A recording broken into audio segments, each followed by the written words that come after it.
नमस्कार जय जगन्नाथ बंधु माने आपण केबे भाबिछन्ति कि ब्रह्म मुहूर्त देखा स्वप्न सत्य हुए।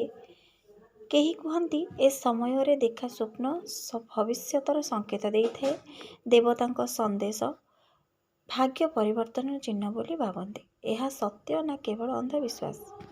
आज भिडियो रे आमे जानिबा शास्त्र विज्ञान और मनोविज्ञान एवं जीवन अनुभव आधार रे भिडियोटी को शेष पर्यंत देखंतु, कारण शेष एक गुप्त सत्य अछि। ब्रह्म मुहूर्त कौन? ब्रह्म मुहूर्त माने राति 3:30 रु सकाळ 5:30 पर्यंत समय। हिंदू शास्त्र अनुसार यही समय रे पृथ्वी शांत, वायु शुद्ध, मन स्वाभाविक भाव स्थिर। यही कारणरू ध्यान, योग, पूजा, मंत्र जप सबुबले ब्रह्म मुहूर्त रे करा जाए। स्वप्न कौन? से 3टा और 5:30 मध्य स्वप्न माने आमे अवचेतन मनर कथा। आमे दिन रे जहा भावु, जहा डरू, जहा चाहूँ सेगुड़िक राति स्वप्न हो आसे। किंतु प्रश्न हेउछि, ब्रह्म मुहूर्तर स्वप्न काहेकि एते विशेष? शास्त्र कौन कहे? पुराण और उपनिषद रे लिखा जाइछि, ब्रह्म मुहूर्त रे मन आत्मार संयोग सबुठारु गभीर थाए। एही समय रे आत्मा सक्रिय, अहंकार शांत, मन शुद्ध। तेणु देखा स्वप्न सीधा सड़क भविष्यत नुहे, किंतु संकेत होई पारे। किंतु आजिर प्रश्न, काहेकि किछि लोकंक स्वप्न सत्य हेबा भली घटना सह मेल खाए? किछि स्वप्न काहेकि जीवन बदलाई देइथाए? आज आमे जिबा अधिक गभीर भितरकू। प्राचीन भारतर स्वप्न विद्या।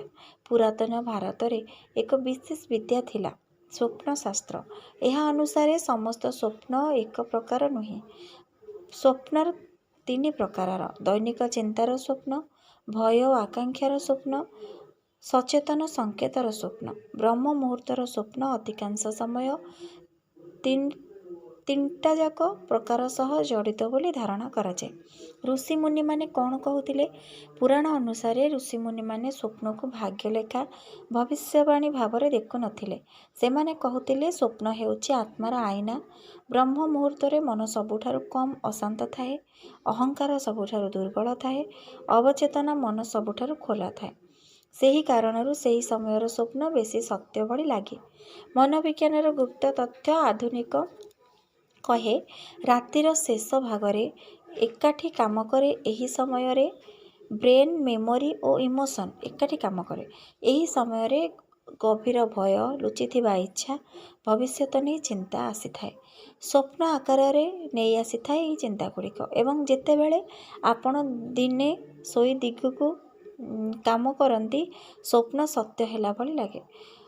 भयंकर स्वप्न संदेश दे थाए।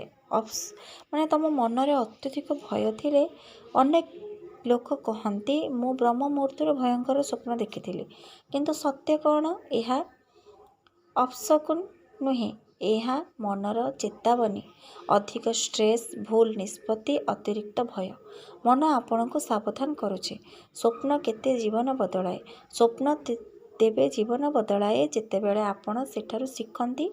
जदि स्वप्नरु प्रेरणा मिले, आपण निष्पत्ति को बदलांती, आपण कर्म को बदलांती, तेबे भाग्य बदलिला बोली लागे। सबुठारु बड़ भूल, अनेक लोक स्वप्न उपरे जीवन निष्पत्ति नहीं जाती, डरी जाती, अंधविश्वास रे पड़ती। यह भूल। स्वप्न गाइड कराए, रूल नुहे। स्वप्न जहाँ आपण देखुछंती, आपण जदि मनरे किछि भयंकर स्वप्न देखुछंती, तेबे आपणक मन स्ट्रेस रे अछि। देवतांकर लेखा भविष्यत नुहे, आपणक मनर सत्य आईना। भाग्य स्वप्न रे नुहे, भाग्य आपणक निष्पत्ति रे।